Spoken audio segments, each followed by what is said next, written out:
Hello everybody, my name is Stephen Howson and this is Manchester United versus Leicester City pre-game analysis.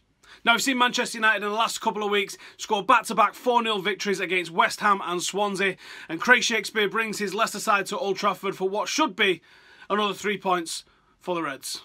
Leicester are currently playing a 4-4-2 formation, maybe a 4-4-1-1, with Okazaki playing just off Jamie Vardy, Okazaki drifting in between the gaps, creating space in between the lines, pulling the strings and making things happen for them. But before we get into the depth and we start talking about what's going to happen in this game, I have to say to you that this video is brought to you by OneFootball. Check the app out, the link is in the description below. This is an absolutely brilliant app for football news. You can check out all the stuff here. You can set all the different teams that you want to follow. I just follow Manchester United. You can also check out all the world football news. It's the transfer season. We've only got a few days left now in the transfer window, but on here you can see the transfers. They are rated, they are sourced. Everything that you need to know about the transfers is right in here that you need to be checking out. And now the season is underway, we can go to the club pages and we can check out the stats from all the players, up to stats from the first couple of matches and every match as it starts coming in. Get it on alerts, get it downloaded and get using it, because personally I think it's an absolutely fantastic app. It's got everything you need for football news, so check it out. The link is in the description below and let me know what you think. So then, danger man, Jamie Vardy. Jamie Vardy didn't really hit the heights that he hit in the Championship season for Leicester when they won the Premier League.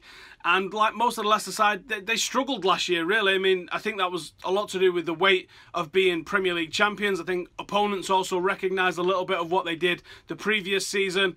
Claudio Ranieri lost his job because of that. I disagree that that was the right thing. I think Ranieri probably should have been allowed to take the club wherever he wanted to take them, including down to the Championship if he so desired, after winning the league with a team like Leicester. But never mind that. I think the way he started this season is reminiscent of how he was in that Championship season, where he was clinical, where he was hungry, where he was like a little terrier. And I think his 2 goals against Arsenal show you what we should really be looking for against United. I don't think he's going to score 2 goals against United, but I think if you look at where his goals came from, the first one was from a cross, the second from a set piece. That's 2 areas that Manchester United are vulnerable to, and I think that Jamie Vardy, in this particular instance, and also in his major threat, his number 1 threat, which is him being played a ball through into a channel and chasing it down, is somebody that I think could score against Manchester United.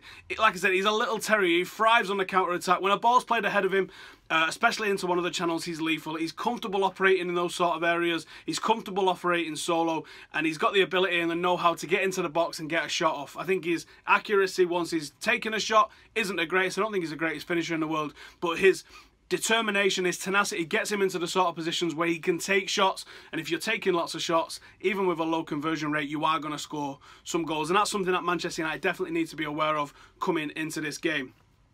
So playing style, what do Leicester like to do when they've got the ball? So what Leicester did against Arsenal, which is I think what the blueprint is going to be for them against Manchester United. I mean, they scored 3 goals on the road at Arsenal, so I think that in their heads they're thinking, if we tighten up a little bit at the back and we can score a goal at Old Trafford, maybe even 2 goals at Old Trafford, that's got to be enough for a point. That's got to be enough to possibly even win the game if they can get a couple of goals, because I don't think they can come to Old Trafford and keep a clean sheet. I hope I've not cursed us there, but I think that in their heads at least, that's the sort of blueprint that they're going to be looking for. So against Arsenal, there's no surprises here. They go direct. They like to go long, if you prefer, and they like it on that left-hand side. So they use Fuchs and they use Albrighton along that left-hand side, and they're just looking to hammer the ball across, direct, quick, fast transitions from when they're defending to hit that touchline and get crosses into the box for Jamie Vardy, hopefully for them at least, to get on the end of. What's interesting about this one and this particular matchup with Manchester United is that Manchester United's main outlet is down our right-hand side, so there's going to be some sort of mishmash here. If United are attacking down our right-hand side and they're attacking down their left-hand side, you could see a really open game down that flank, down that touchline, with them attacking on the left and us attacking on the right. Or you could see one manager bottle it and try and prevent the other attacking through what's probably going to be the main outlet for their team. United have got other options. We can go down the middle. We can also go down the left with the sort of players that we've got. But for some reason, we favour going down the right-hand side. Now, I think you would be foolish to try and stop United on that left-hand side, on our right-hand side, on your left-hand side. And I think that if it's your best outlet, and they certainly believe that it's their best outlet, with almost half of their chances created coming down that left-hand side for them, I think that right-hand our right-hand side, their left-hand side, is going to be an area of real interest in the game, and I expect it's probably going to be quite open. Half of me thinks Mourinho's probably going to try and do something, maybe tell Valencia not really to be crossing a halfway line too much, but let our attackers attack down that side, just so Valencia can keep an eye on two players that's going to be coming for him, to be honest, because if he plays Mata on the right-hand side, or if he plays Mkhitaryan on the right-hand side, then I think he's possibly going to struggle with Valencia on his own down that right-hand side. But I'll come to why I've picked who I've picked in my starting 11 in a second, and you'll hopefully understand why a little bit. Without the ball, you can expect to see them keep it old school. Now, 2 banks of 4. Look to squeeze the attack in between those 2 lines and actually push up high. I'm not sure if that's for the offside trap or if that's to try and prevent mistakes from happening in a goal-scoring area for them. But they do like the 2 banks of 4, really rigid, and they like to try and squeeze the attack in between those 2 banks. And we've seen that happen to United in the past. I certainly think that's how Leicester's going to try and defend against United tomorrow. But this is exactly where I think Manchester United are going to be successful. If United can isolate their defenders 1v1, then I think Manchester United have got the quality to go past and get past these defenders. If the midfield is brought in and if our build-up play is too slow, then we're going to get quagmired down and we're going to see a situation that we saw for the first hour against Swansea, where we couldn't break them down because there was just too many numbers in front of the goal, in front of the box, that slowed our passing down. And I think Manchester United just need to be a little bit quicker, a couple more players running with the ball, committing players. And once we start to see that, then the one-touch passing and the one-touch shots from Manchester United should really open up. But we might need to be patient for the first 30 minutes or so, I think. But on the other side of that, I think that it's not really in Leicester's DNA to try and constrict space. Certainly away from home, where you expect teams to go a little bit more conservative, we didn't see this from Leicester. Last season on the road, we saw them get 4 put past them on numerous occasions. We did it. Liverpool did it. Everton did it. We all put 4 past them. Spurs put 6 past them. Southampton, Chelsea put 3 past them. We also put 3 past them. So I think they don't really try and constrict it. They try and outscore you. And I think that's what they're possibly going to try and do at Old Trafford. Maybe they learned their lesson from Arsenal. Maybe they think they can do what they did to Arsenal and not concede 4 goals.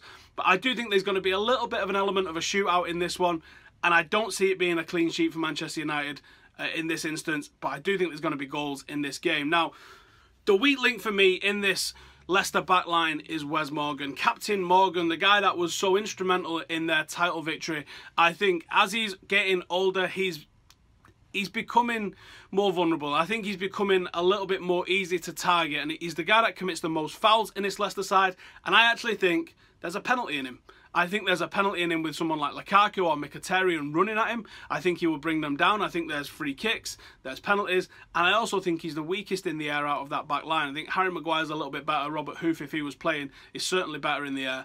And I think if you can get Lukaku one-on-one versus Wes Morgan, he's going to murder him for pace and he's going to beat him in the air. So I would like to see, again, crosses or even crossfield balls from Manchester United, or playing it in behind Wes Morgan, where I think that's the weak link that Manchester United need to be focusing on. And although Harry Maguire's had a good start to the season, I think he's a good little player. He's not really got that much top flight experience, come through from Sheffield United before going to Hull, before going to Leicester. He is a good footballer, but I just don't think he's got the level of quality that you would need to try and keep someone like Lukaku quiet. So my Manchester United 11, and I said I was going to explain why I was picking certain players, and I'll do that when I get to them. But the back 4 is going to be David De Gea, or the back 5 is going to be David Hay in net, Valencia and Blind as fullbacks, Bailly and Jones, who I think have been almost flawless as a centre-half partnership. Let's keep that one going. There's no need to break that up just yet. And then a midfield 3. I wanted to see this midfield 3 last week. I wanted to see it the week before. I still want to see this midfield 3 even more now, because of the defensive responsibilities that I'm going to give Ander Herrera on the right-hand side of that midfield 3. Ander Herrera is going to come over and he's going to help out Antonio Valencia as we look to prevent that Leicester left-hand side attack. So Ander Herrera is going to have a couple of defensive responsibilities on the right-hand side of this midfield to try and cope with Fuchs. Maybe he marks Fuchs and Albrighton gets taken care of by Valencia. Maybe he just keeps track of a runner and goes more zonal rather than straight man-to-man.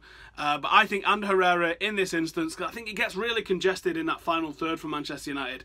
Ander Herrera can do it going forward. We saw in that Chelsea game he did an excellent man-marking job on Eden Hazard, got a goal, got an assist. So he can definitely do it going forward. And I think doing this sort of formation, allowing Herrera to cover that defensive side, Matic can cover the other defensive side, that truly frees up Paul Pogba to get into that number 8, number 10 sort of position. I don't think he's a number 10, but I think he drives into the area of a number 10 and start putting some creative passes in that actually make something happen in the final third for Manchester United. I think he's our creative outlet and we need to get him further up the pitch. Mkhitaryan's been absolutely fantastic in these early games, so he starts on the right-hand side for me.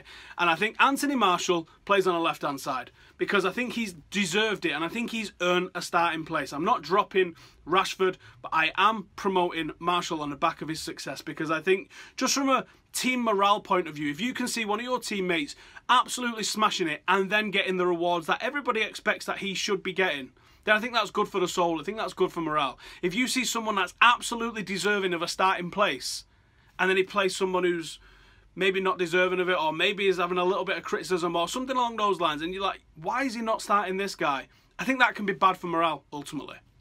So I want to see Anthony Martial given the opportunity that he's absolutely grabbing with both hands at the moment and see what he can do with a full 90 minutes or 70 minutes in him. And obviously Lukaku is leading the line and I would definitely be sticking a couple of quid on him to get an anytime goal because he looked absolutely fantastic, especially at Old Trafford. There's going to be goals in this game and I'm going to say I'm torn between 3-1 and 4-1. Let's go 3-1. Let's say there's 4 goals in this game again, but they're a bit more evenly spread out than the last couple of weeks. So I'm going to say 3-1 Manchester United. And the 3 keys to victory for us this week is going to be do not allow Jamie Vardy space. You give him space, whether that's from a cross, whether that's at a set piece, or whether that's you allow him on the counter-attack. So I don't know if you need Herrera to possibly watch him or Matic to possibly watch him from midfield before he gets to the defence on a counter-attack. But you definitely don't want to be allowing him space, or you definitely don't want to be allowing him to get in front of the centre-half when there's a cross coming in, because if he beats you to it, if he's on target, there's a very good chance that it's going in. So we don't want to allow that. We want to isolate and target Wes Morgan. There's a foul in him. He's not as good in the air as the rest of the Leicester defence. That's the weak link that we've got to target. Definitely got a foul in him. Definitely going to be someone that picks up a yellow card, I think. So that's someone that we're going to target and then exploit the right-hand side. If they're attacking down the left-hand side, then we exploit it. We get behind them. They're going to be a bit more tired than Danny Simpson and Mahrez on the right-hand side if they're not attacking as much down that right-hand side. And I just think it's a better opportunity for Manchester United to create some stuff, especially using Mkhitaryan. So that is my keys to victory for Manchester United this weekend. Let me know, do you agree, disagree? All the rest of that stuff, get it in the comments below. And the post-game analysis video shall be up probably really late on Sunday because I'm going to be busy Sunday morning with the McGregor-Mayweather fight, so it's going to be pretty late. Might even be Monday morning by the time it eventually comes out. But we're bookending games with these videos. We've got the pre-game analysis with what I expect to happen, and then the post-game performance analysis where we look at if I was correct in my assumptions and actually what was the keys to victory in fact after the game. So I hope you guys are enjoying them. Let me know if you are. Please subscribe and please share this video as well. It really helps get it seen if just a few of you start sharing it. Thank you very much. I'll see you later.